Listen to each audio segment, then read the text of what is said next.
মনে পড়ে সেই ইকোনো বলপেন, কোকাকোলার ইয়ো, দারুণ স্বাদের মিমি চকলেট, বিটিভির মিনা কার্টুন, ম্যাকগাইভার কিংবা নতুন কুড়ি।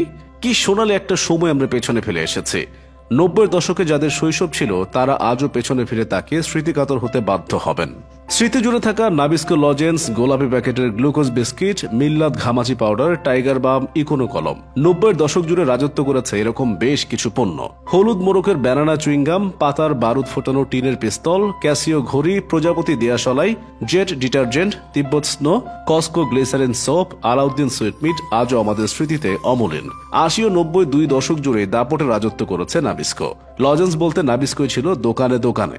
1 টাকায় 2টি লজেন্স পাওয়া যেত তখন। একটি লজেন্স 8 আনা। নাবিস্কোর গ্লুকোজ বিস্কিটও ছিল দারুণ জনপ্রিয় সে সময়। তখন সবচেয়ে জনপ্রিয় কলম ছিল ইকোনো বলপেন। পরে এলো আরো আধুনিক, আরো জনপ্রিয় ইকোনো ডিএক্স। একচেটিয়া রাজত্ব ছিল এই কলমের। একটা স্লোগান খুবই জনপ্রিয় হয়েছিল, ইকোনো লেখে চমৎকার, এক কলমে মাইল পার। আরেকটি টিভি বিজ্ঞাপনে বলা হতো, আব্বুর জন্য ইকোনো, আম্মুর জন্য ইকোনো, সবার জন্য ইকোনো। 1988 সালে বাজারে আসে প্লাস্টিক কলম ইকোনো, দেশের প্রথম বল পয়েন্ট কলম। দাম ছিল 3 টাকা মাত্র, যেখানে রেড লিফের দাম ছিল 7 টাকা। ইকোনো ডিএক্স লাল আর নীল কালিরও পাওয়া যেত। এখনো ইকোনোর কলম বাজারে পাওয়া যায়, তবে সেই ইকোনো ডিএক্স আর নেই। ছোটবেলার খেলনা বলতে লাটিমের কথায় মনে আসে বেশি। হঠাৎ ইয়ো নিয়ে এলো কোকাকোলা। দেশ জুড়ে আলোড়ন। জোড়া লাগানো ছোট গোল 2টি চাকতির মাঝে লম্বা সুতা বাঁধা থাকতো ইয়োর।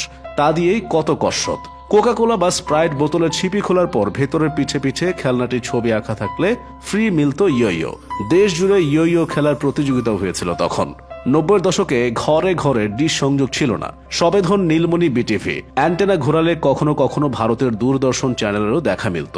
সেই বিটিভিতে কি দারুণ দারুণ সব অনুষ্ঠান হতো। হুমায়ুন আহমেদের নাটক হলে রাস্তা ফাঁকা হয়ে যেত। বাকের ভাইয়ের ফাঁসি বাতিলের দাবিতে মিছিল পর্যন্ত হয়েছে। ছোটদের জন্য ছিল Meena, captain planet, ninja turtles এর মতো কার্টুন।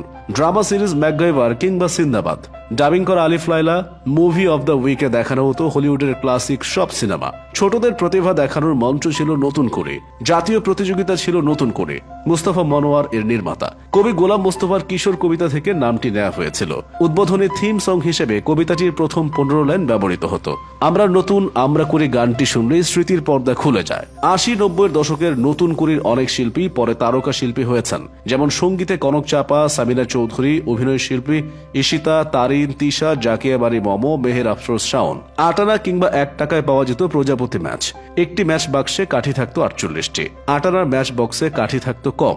ঢাকা ম্যাচ ইন্ডাস্ট্রিজ উৎপাদন করত প্রজাপতি দিয়াশলাই। প্যাকেটের গায়ে লেখা থাকতো কার্বোরাইজ 100% নিরাপদ। প্রজাপতির রঙিন ছবিও আঁকা থাকতো তাতে। মাথা ব্যথার মলম ছিল নিক্স কিংবা টাইগার বাম। হকাররা বলে বেড়াতো পীড়িতের ব্যথা ছাড়া সব ব্যথায় সারায়। এমনই নাকি গুণ ছিল এই বামের। তখন হাতে হাতে ফোন ছিল না।